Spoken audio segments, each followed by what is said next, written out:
Гадаад оронд эцэг эхээ даган ирсэн хүүхдүүдэд тулгардаг хамгийн том асуудал бол хэлний бэрхшээлээс үүдэлтэй хичээлийн хоцрогдол байдаг. Тэгэхээр Чехэд гэр бүлээрээ амьдардаг гадаадын иргэд нэмэгдэж байгаагийн хэрээр гадаад хүүхдүүдэд шинэ орчиндөө дасан зохицоход нэмэр болох алхмууд ахиц дэвшлийг төрийн байгууллагуудын зүгээс ч төрийн бус байгууллагуудын зүгээс ч баггүй хийж байгаа гинэ. Тэгвэл Чехэд гэр бүлээрээ амьдардаг эцэг эх хүүхдүүдэд хэрэг болох хэдэн байгууллагуудыг одоо танилцуулъя. За эхний байгууллага бол мэдээж интеграцчлалын төв.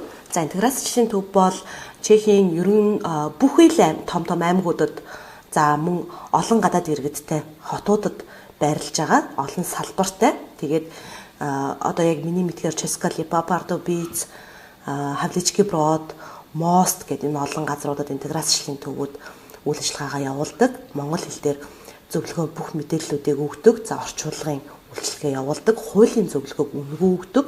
За мэдээж хамгийн чухал зүйл нь хэлний курсыг бас явуулдаг байгаа. Тэгэхээр та өөрийнхөө байгаа газартаа интеграцчлалын төвийг хайж олоод тэр төвтэй одоо хандснаар танд хэрэгтэй бүх мэдээллүүдийг чинь нөгөө хамгийн гол нь интеграцчлалын төв гэдэг бол дасан зохицох курс гэдэг утгаараа та Чех улсад удаан хугацаагаар оршин суугчд байгаа бол энэ төвөөс авах мэдээллүүдийг за соёлын ялгаатай байдлуудын тухай танин мэдэх бүх боломжоор бүх мэдээлэлээр хангадаг маш гайхамшигтай маш сайхан байгууллага байгаа шүү.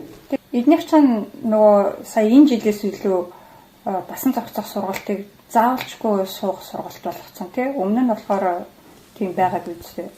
Тийм. Өмнө нь болохоор сайн дураараа суралцдаг байсан бол одоо бол хуулийн дээрээ бүрээ заагаад гадаад иргэд нь заавал дасан зохицох сургалтанд хамрагдах ёстой хэрвээ ирсэнийхээ ирээд 1 жилийн дотор гэж байгаа чинь бас хугацаатай.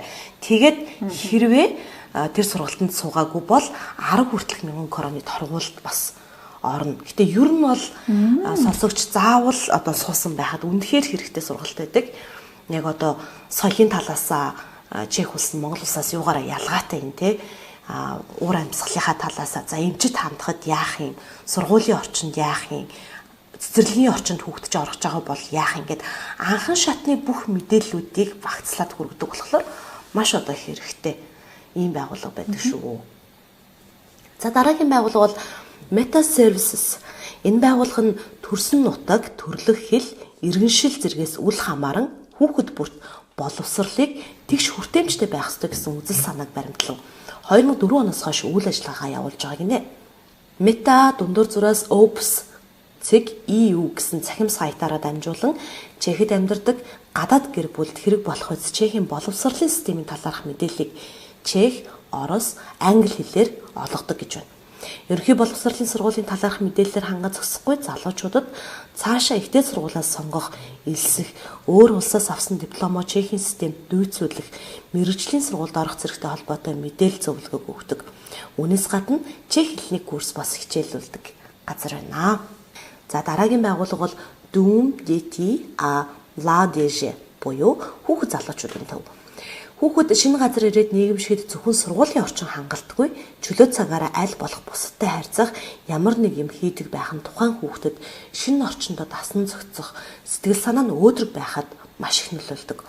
Тэгвэл хүүхэд залуучуудын төв нь орон нутаг бүрт салбартай бөгөөд хүүхэд залуучуудад зориулсан сургаалт, семинар, спортын өдрлөг, дугуйлан за тэр бүхэл аялалч зохион байгуулдаг. Тэгэхээр эднийх урд нь боршуур мэдээлэл зөвхөн Чех хэл дээр гаргадаг байсан бол саяхнаас зарим салбарууд нь англи хэл дээр гаргадаг болсон. Та өөрийн оршин суугаа хотын хүүхэд залуучуудын төвийн талаар мэдээллийг олохыг хүсвэл Dům dětí a mládeže гэд араас нь хотынхоо нэрийг бичээд гуглэхэд л олох боломжтой юм байна. Энэ базе олон нийтийн байгууллага гинэ. Чехэд амьдардаг цагаачд болон бусад гадаадын иргэдэд тэр тусмаа хүүхэдтэй гэр бүл зориулсан маш олон төрлийн үйлчлэгээ үзүүлдэг байгууллага. Энэ базе CZ гэд цахим хуудас руу ороод харвал мэдээлэл нь Чех, Англи, Орос хэлүүд дээр байгаа. Хуулийн зөвлөгөө, сэтгэл зүйн зөвлөгөө, орчуулга, Чех хэлний курс зэрэг үйлчлэгийг үзүүлэхээс гадна хүүхдүүдэд зориулсан өдөрлгүүд зохиох, ганцаарчилсан давтлага өгөх зэрэг ажлыг хийж гүйцэтгэдэг гинэ. Тэгэхээр ер нь бол яг мэдээж бид нэр хүний нутагт амьдарч байгаа юм чи энэ хүний нутгийн усын ёсын даах ёстой тий. Тэгэхээр яг энэ дасан зохицох тал дээр өөрсөндөө маш анхааралтай байх хэрэгтэй. Ялангуяа хүүхдүүд дээр бас айгүй анхааралтай хандах хэрэгтэй юм байна гэдгийг яг ойлгоод байгаа.